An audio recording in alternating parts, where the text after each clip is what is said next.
प्रसन्नाङ्गरागं प्रभाकाञ्चनाङ्गं जगद्भीतिशौर्यं तुषाराद्रिधैर्यम् तृणीभूतहेतिं रणोद्यद्विभूतिं भजे वायुपुत्रं पवित्राप्तमित्रम्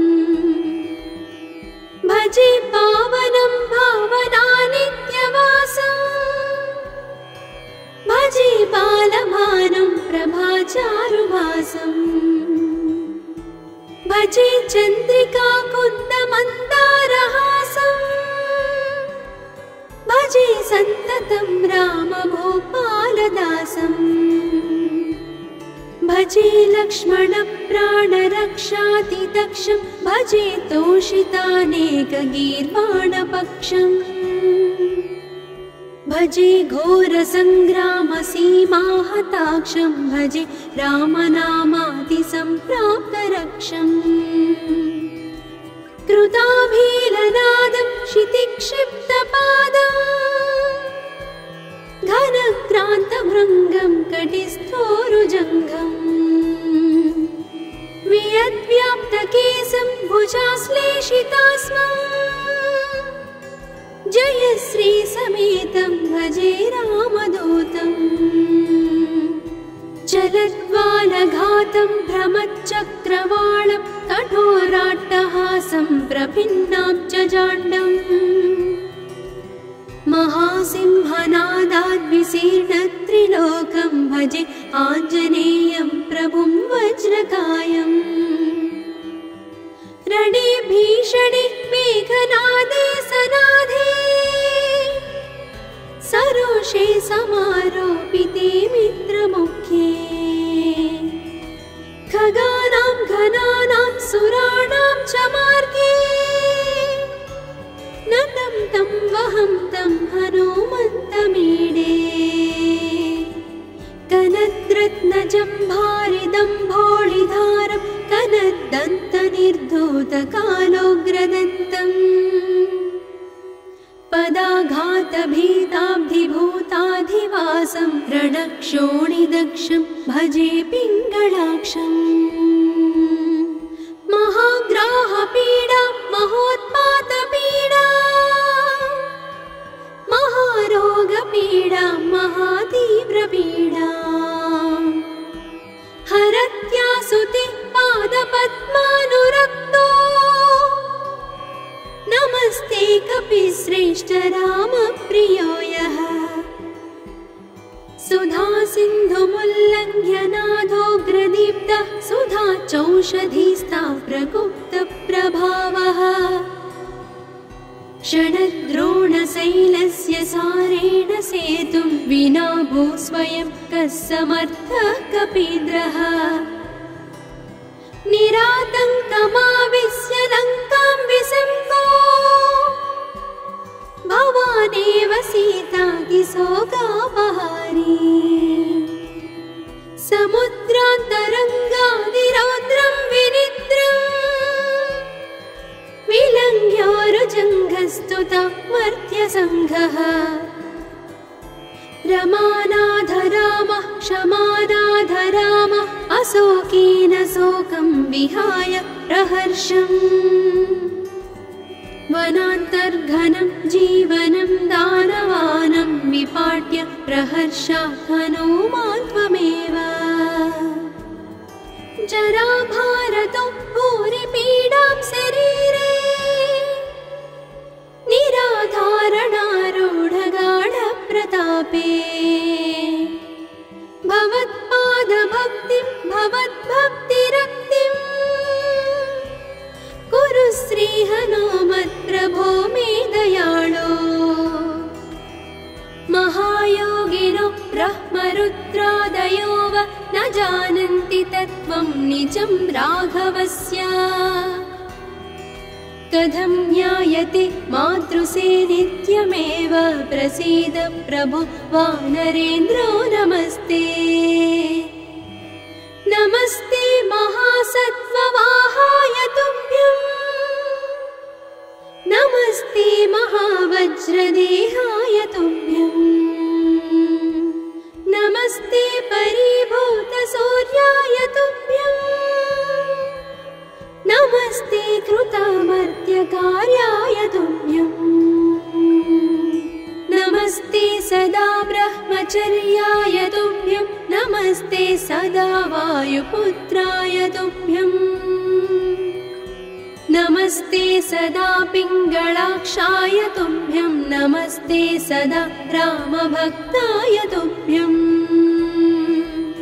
हनुमद्भुजङ्गप्रयातं प्रभाते प्रदोषेऽपि वाचार्थरात्रेऽपि मर्त्यः पठन्नस्नतोऽपि प्रमुक्ताघजालः सदा सर्वदा रामभक्तिं प्रयाति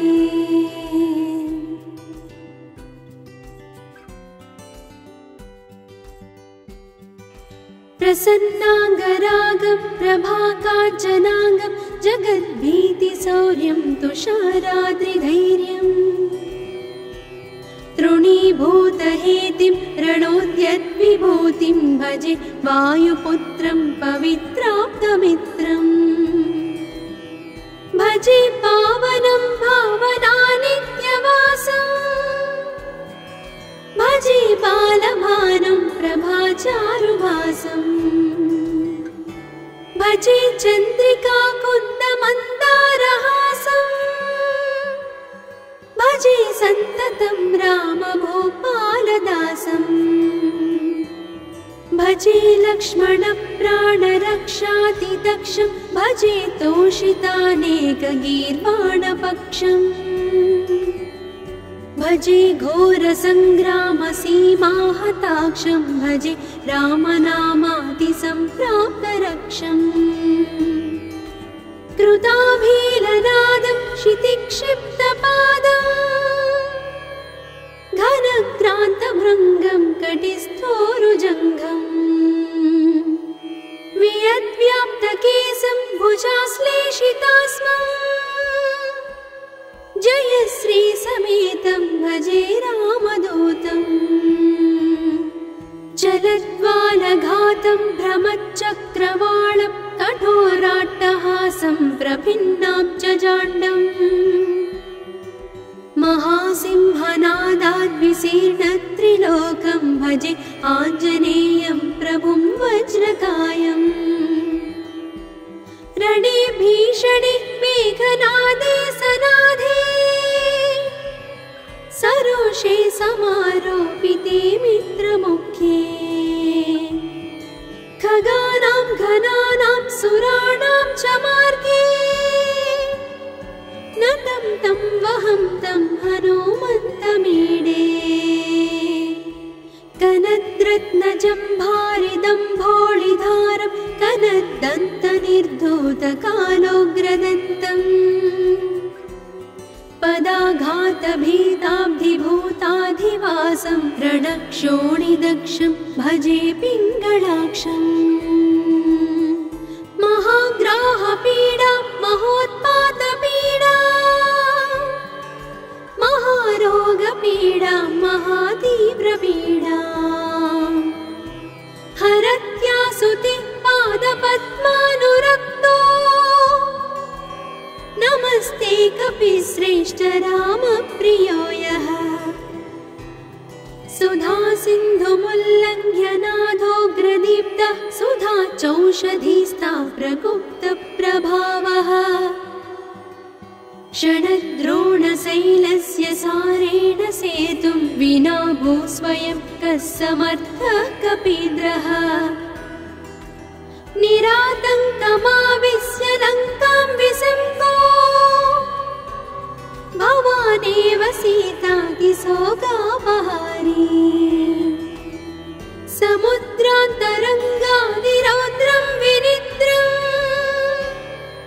विलङ्घ्योरुजङ्घस्तुता मर्त्यसङ्घः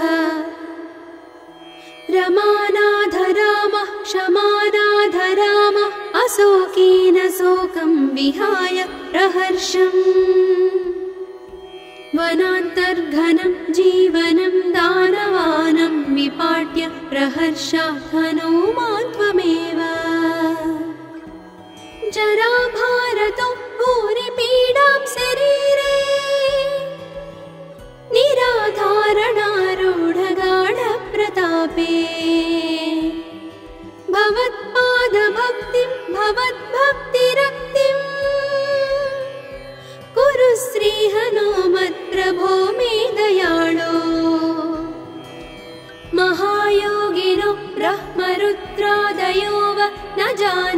तत्त्वं निजं राघवस्य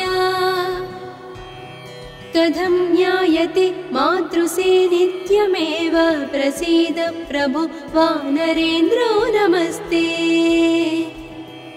नमस्ते महासत्त्ववाहाय तुभ्यं नमस्ते महावज्रदेहाय तुभ्यं नमस्ते परिभूतसूर्याय तुभ्यं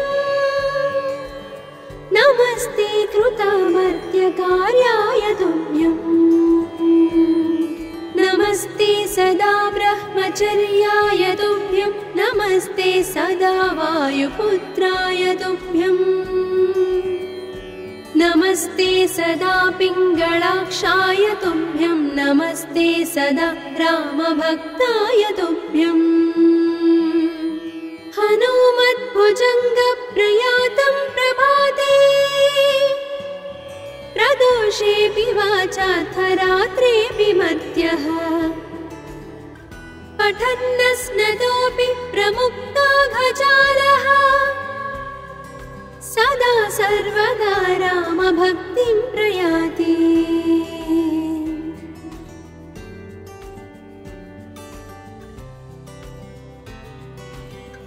प्रसन्नाङ्गरागं प्रभाकाञ्चनाङ्गं जगद्भीतिशौर्यं तुषाराद्रिधैर्यं तृणीभूतहेतिं रणोद्यद्विभूतिं भजे वायुपुत्रं पवित्राप्तमित्रम् भजे पावनं भावनानित्यवासम् भजे बालभानुं प्रभाचारुभासम् भजे चन्द्रिका कुन्दमन्दारहासम् भजे सन्ततं रामभूपालदासम् भजे लक्ष्मणप्राणरक्षातिदक्षं भजे तोषितानेकगीर्वाणपक्षम्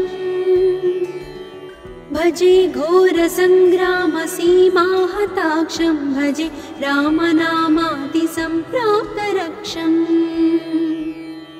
कृताभीलनादं क्षितिक्षिप्तपादम् घनक्रान्तभृङ्गं कटिस्थोरुजङ्घम् वियद्व्याप्तकेशं भुजाश्लेषितास्मम् जयश्री समेतं भजे रामदूतम् जलद्वालघातं भ्रमच्चक्रवालं कठोराट्टहासं प्रभिन्नाब्जजाण्डम् महासिंहनादाद्विशीर्णत्रिलोकं भजे आञ्जनेयं प्रभुं वज्रकायम् रणे भीषणे मेघनादे सनाधे सरोषे समारोपिते मित्रमुख्ये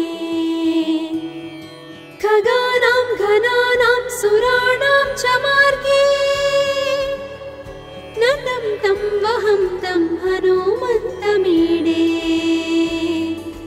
कनद्रत्नजम्भारिदम्भोळिधारं कनद्दन्तनिर्धूतकालोग्रदन्तम्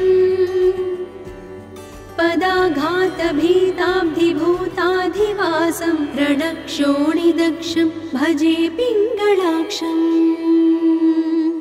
महाग्राहपीडा महोत्पातपीडा महारोगपीडा महातीव्रपीडा हरत्यासुते पादपद्मानुरक्तो नमस्ते कपिश्रेष्ठ रामप्रियो यः सुधा सिन्धुमुल्लङ्घ्य नाथोग्रदीप्तः सुधा चौषधीस्था प्रगुप्तप्रभावः षडद्रोणशैलस्य सारेण सेतुं विना भूस्वयं कः समर्थः कपीन्द्रः निरातङ्कमाविश्य लङ्कां विसम्पो भवानेव सीतातिशोकापहारी समुद्रान्तरङ्गादिरौद्रं विनि श्रीरङ्ग्योरुजङ्घस्तुता मर्त्यसङ्घः रमानाथ रामः क्षमानाथ रामः अशोकेन शोकं विहाय प्रहर्षम्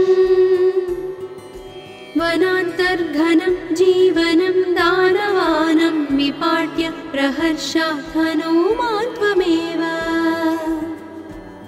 जराभारतो भूरिपीडां शरीरे निराधारणारूढगाढप्रतापे भवत्पादभक्तिं भवद्भक्तिरक्तिम् कुरु श्रीहनुमत्प्रभो मे दयाळो महायोगिनो ब्रह्मरुद्रादयो वा न जानन्ति तत्त्वं निजं राघवस्य कथं ज्ञायते मातृसे नित्यमेव प्रसीद प्रभो वानरेन्द्रो नमस्ते नमस्ते महासत्त्ववाहाय तुभ्यं नमस्ते महावज्रदेहाय तुभ्यं नमस्ते परिभूतसूर्याय तुभ्यं नमस्ते कृतामर्त्यकार्याय तुभ्यं नमस्ते सदा ब्रह्मचर्याय तुभ्यं नमस्ते सदा वायुपुत्राय तुभ्यं नमस्ते सदा पिङ्गळाक्षाय तुभ्यं नमस्ते सदा रामभक्ताय तुभ्यं हनुमद्भुजङ्गप्रयातं प्रभाते प्रदोषेऽपि वाचार्थरात्रेऽपि मर्त्यः पठन्नस्नतोऽपि प्रमुक्ताघजालः सदा सर्वदा रामभक्तिं प्रयाति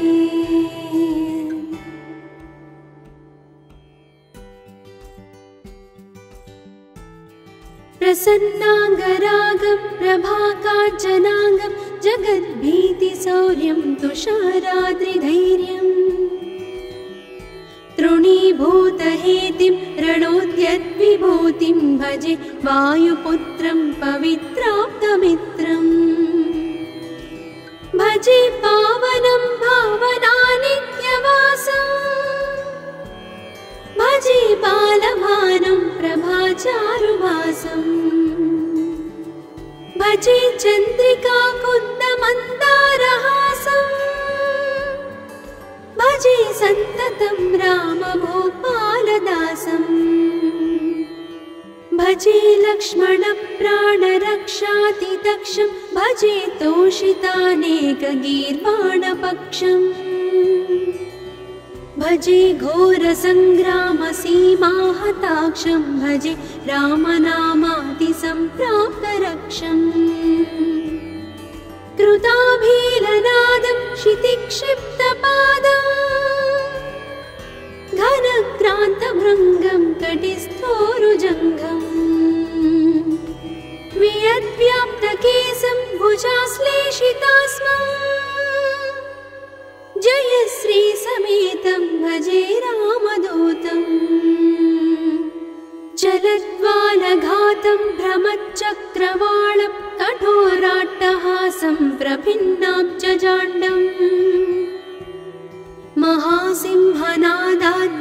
महासिंहनादाद्विशीर्णत्रिलोकं भजे आञ्जनेयं प्रभुं वज्रकायम् रणे भीषणे मेघनादे सनादे सरोषे समारोपिते मित्रमुखे खगानां घनानां सुराणां च मार्गे नतं तं वहं तं हनुमन्तमीडे कनद्रत्नजम्भारिदम्भोळिधारं कनद्दन्तनिर्धूतकालोग्रदन्तम् पदाघातभीताब्धिभूताधिवासं रणक्षोणिदक्षं भजे पिङ्गळाक्षम् महाग्राहपीडा महोत्पातपीडा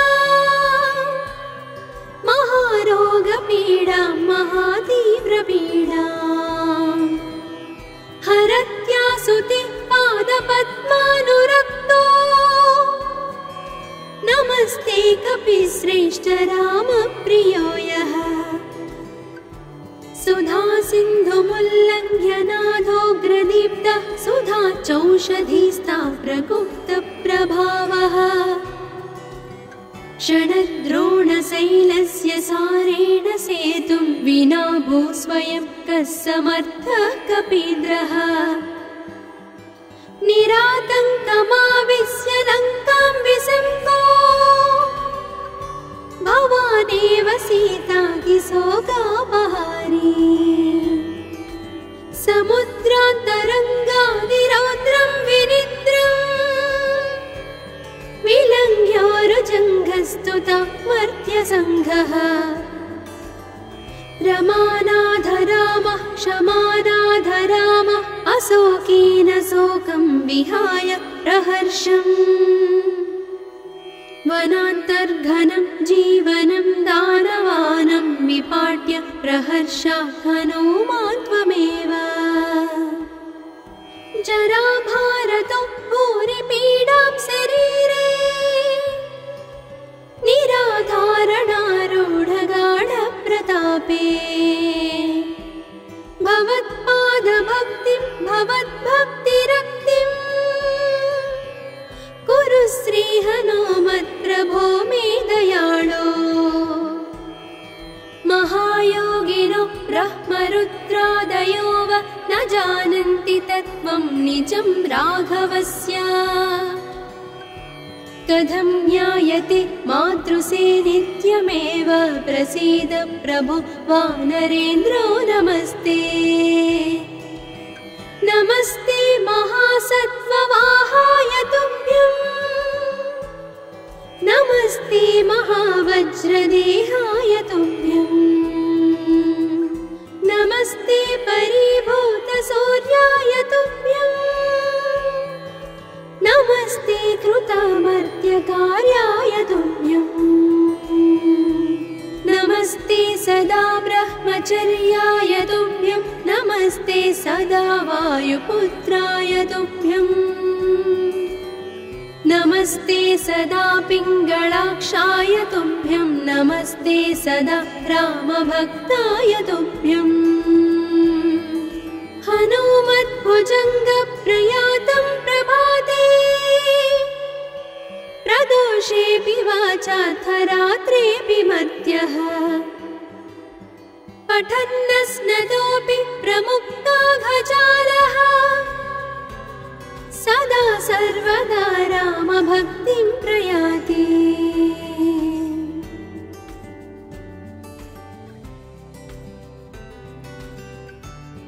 प्रसन्नाङ्गरागं प्रभाकाञ्चनाङ्गं जगद्भीतिशौर्यं तुषाराद्रिधैर्यम्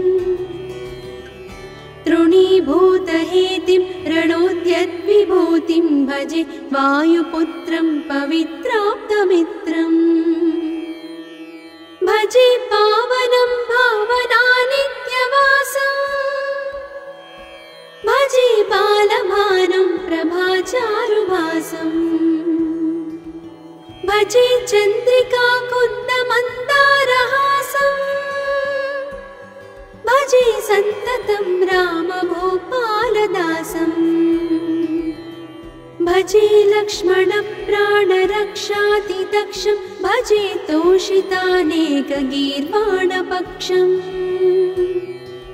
भजे घोरसङ्ग्रामसीमाहताक्षं भजे रामनामातिसम्प्राप्तरक्षम् कृताभीलनादं क्षितिक्षिप्तपादम् घनक्रान्तभृङ्गं कटिस्थोरुजङ्घम् वियद्व्याप्तकेशं भुजाश्लेषितास्मम् जयश्री समेतं भजे रामदूतम् चलद्वालघातं भ्रमच्चक्रवालं कठोराट्टहासं प्रभिन्नाब्जजाण्डम् महासिंहनादाद्विशीर्णत्रिलोकं भजे आञ्जनेयं प्रभुं वज्रकायम् रणे भीषणे मेघनादे सनादे सरोषे समारोपिते मित्रमुख्ये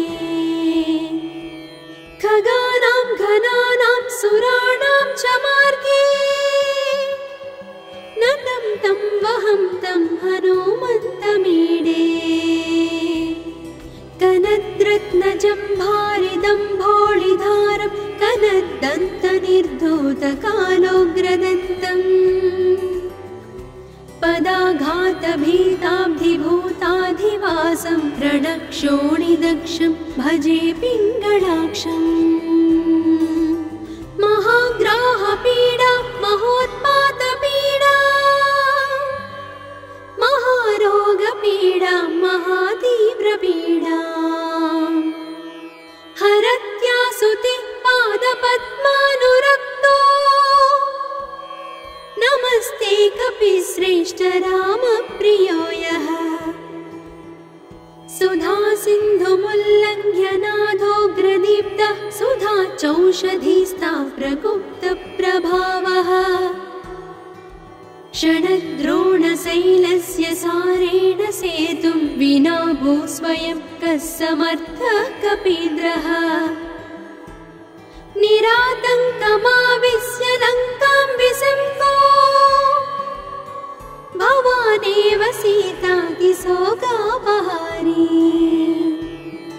समुद्रान्तरङ्गादिरौद्रं विनिद्रम् विलङ्घ्योरुजङ्घस्तुता मर्त्यसङ्घः रमानाथ रामः क्षमानाथ रामः अशोकेन शोकं विहाय प्रहर्षम् वनान्तर्घनं जीवनं दानवानं विपाट्य प्रहर्षात् हनुमान् त्वमेव जराभारतो भूरिपीडां शरीरे निराधारणारूढगाढप्रतापे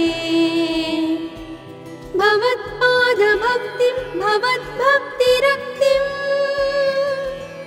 कुरु श्रीहनुमत्प्रभो मे दयाळो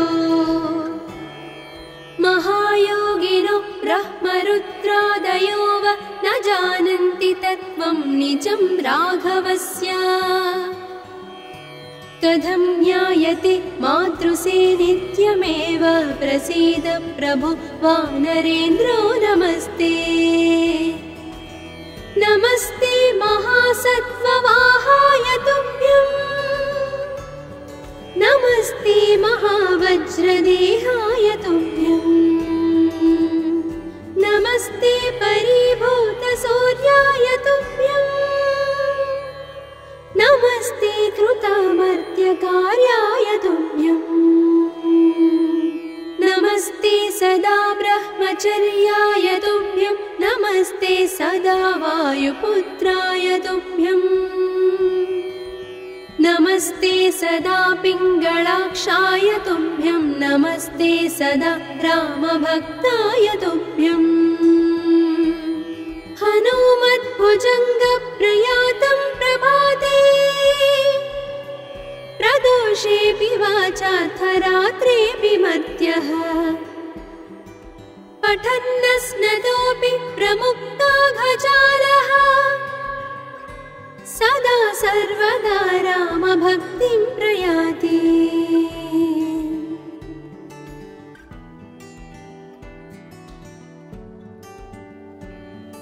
प्रसन्नाङ्गरागं प्रभाकाञ्चनाङ्गं जगद्भीतिशौर्यं तुषाराद्रिधैर्यम् तृणीभूतहेतिं रणोद्यद्विभूतिं भजे वायुपुत्रं पवित्राप्तमित्रम् भजे पावनं भावनानित्यवासम् भजे बालभानुं प्रभाचारुभासम् भजे चन्द्रिकाकुन्दमन्दारहासम् भजे सन्ततं सततं रामभूपालदासम्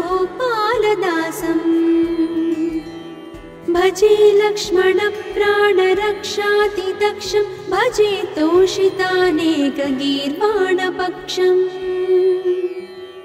भजे घोरसङ्ग्रामसीमाहताक्षं भजे रामनामातिसम्प्राप्तरक्षम्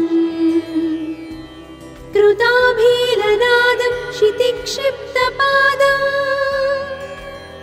घनक्रान्तभृङ्गं कटिस्थोरुजङ्घम् वियद्व्याप्तकेशं भुजाश्लेषितास्मम् जयश्रीसमेतं भजे रामदूतम् चलद्वालघातं भ्रमच्चक्रवालं कठोराट्टहासं प्रभिन्नाब्जजाण्डम् महासिंहनादाद्विशीर्णत्रिलोकं भजे आञ्जनेयं प्रभुं वज्रकायम् रणे भीषणे मेघनादे सनाधे सरोषे समारोपिते मित्रमुख्ये खगानां घनानां सुराणां च मार्गे नतं तं वहं तं हनुमन्तमीडे कनद्रत्नजम्भारिदम्भोळिधारं कनद्दन्तनिर्धूतकालोग्रदन्तम्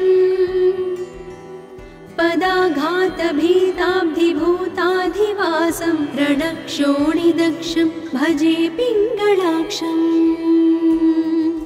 महाग्राहपीडा महोत्पातपीडा महारोगपीडा महातीव्रपीडा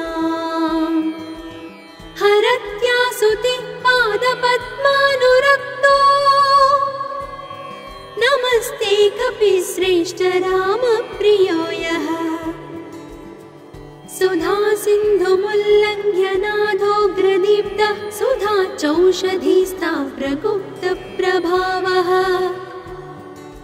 षडद्रोणशैलस्य सारेण सेतुं विना भूस्वयं कः समर्थः कपीन्द्रः निरातङ्कमाविश्य लङ्कां विसम्पो भवानेव सीतातिशोकापहारी समुद्रान्तरङ्गादिरौद्रं विनिद्रम् विलङ्घ्योरुजङ्घस्तुतं मर्त्यसङ्घः रमानाधरामः क्षमानाधरामः अशोकेन शोकं विहाय प्रहर्षम् वनान्तर्घनं जीवनं दानवानं विपाट्य प्रहर्षात् हनुमान् त्वमेव जराभारतो भूरिपीडां शरीरे निराधारणारूढगाढप्रतापे भवत्पादभक्तिं भवद्भक्तिरक्तिम् कुरु श्रीहनुमत्प्रभो मे दयाळो महायोगिनो ब्रह्मरुद्रादयो वा न जानन्ति तत्त्वं निजं राघवस्य कथं ज्ञायते मातृसे नित्यमेव प्रसीद प्रभो वानरेन्द्रो नमस्ते नमस्ते महासत्त्ववाहाय तुभ्यं नमस्ते महावज्रदेहाय तुभ्यं नमस्ते परिभूतसूर्याय तुभ्यं नमस्ते कृतामर्त्यकार्याय तुभ्यं नमस्ते सदा ब्रह्मचर्याय तुभ्यं नमस्ते सदा वायुपुत्राय तुभ्यं नमस्ते सदा पिङ्गळाक्षाय तुभ्यं नमस्ते सदा रामभक्ताय तुभ्यं हनुमद्भुजङ्गप्रयातं प्रभाते प्रदोषेऽपि वाचाथ रात्रेऽपि मर्त्यः पठन्नस्नतोऽपि प्रमुक्ताघजालः सदा सर्वदा रामभक्तिं प्रयाति।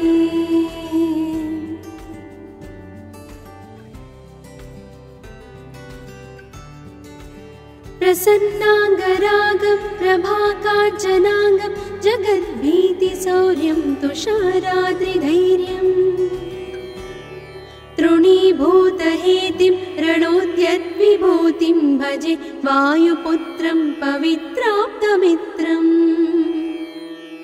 भजे पावनं भावनानित्यवासम् भजे बालभानुं प्रभाचारुभासम् भजे चन्द्रिका कुन्दमन्दारहासम् भजे सन्ततं रामभूपालदासम् भजे लक्ष्मणप्राणरक्षातिदक्षं भजे तोषितानेकगीर्वाणपक्षम् भजे घोरसङ्ग्रामसीमाहताक्षं भजे रामनामातिसम्प्राप्तरक्षम् कृताभीलनादं क्षितिक्षिप्तपादम् घनक्रान्तभृङ्गं कटिस्थोरुजङ्घम् वियद्व्याप्तकेशं भुजाश्लेषितास्मम् जयश्री समेतं भजे रामदूतम् चलद्वालघातं भ्रमच्चक्रवालं कठोराट्टहासं प्रभिन्नां च जाण्डम् महासिंहनादाद्विशीर्णत्रिलोकं भजे आञ्जनेयं प्रभुं वज्रकायम् रणे भीषणे मेघनादे सनादे सरोषे समारोपिते मित्रमुखे खगानां घनानां सुराणां च मार्गे नतं तं वहं तं हनुमन्तमीडे कनद्रत्नजम्भारिदम्भोळिधारं कनद्दन्तनिर्धूतकालोग्रदन्तम् पदाघातभीताब्धिभूताधिवासं रणक्षोणिदक्षं भजे पिङ्गळाक्षम् महाग्राहपीडा महोत्पातपीडा महारोगपीडा महातीव्रपीडा हरत्यासुते पादपद्मानुरक्तो नमस्ते कपिश्रेष्ठ रामप्रियो यः सुधा सिन्धुमुल्लङ्घ्य नाथोग्रदीप्तः सुधा चौषधीस्ता प्रगुप्तप्रभावः षडद्रोणशैलस्य सारेण सेतुं विना भूस्वयं कः समर्थः कपीन्द्रः निरातङ्कमाविश्य लङ्कां विसम्पो भवानेव सीतातिशोकापहारी समुद्रान्तरङ्गादिरौद्रं विनिद्रम् विलङ्घ्योरुजङ्घस्तुता मर्त्यसङ्घः रमानाथ रामः क्षमानाथ रामः अशोकेन शोकं विहाय प्रहर्षम् वनान्तर्घनं जीवनं दानवानं विपाट्य प्रहर्षात् हनुमान् त्वमेव जराभारतो भूरिपीडां शरीरे निराधारणारूढगाढप्रतापे भवत्पादभक्तिं भवद्भक्तिरक्तिम् कुरु श्रीहनुमत्प्रभो मे दयाळो महायोगिनो ब्रह्मरुद्रादयो वा न जानन्ति तत्त्वं निजं राघवस्य कथं ज्ञायते मातृसे नित्यमेव प्रसीद प्रभो वानरेन्द्रो नमस्ते नमस्ते महासत्त्ववाहाय तुभ्यं नमस्ते महावज्रदेहाय तुभ्यं नमस्ते परिभूतसूर्याय तुभ्यं नमस्ते कृतामर्त्यकार्याय तुभ्यं नमस्ते सदा ब्रह्मचर्याय तुभ्यं नमस्ते सदा वायुपुत्राय तुभ्यं नमस्ते सदा पिङ्गळाक्षाय तुभ्यं नमस्ते सदा रामभक्ताय तुभ्यं हनुमद्भुजङ्गप्रयातं प्रभाते प्रदोषेऽपि वाचार्थरात्रेऽपि मर्त्यः पठन्नस्नतोऽपि प्रमुक्ताघजालः सदा सर्वदा रामभक्तिं प्रयाति।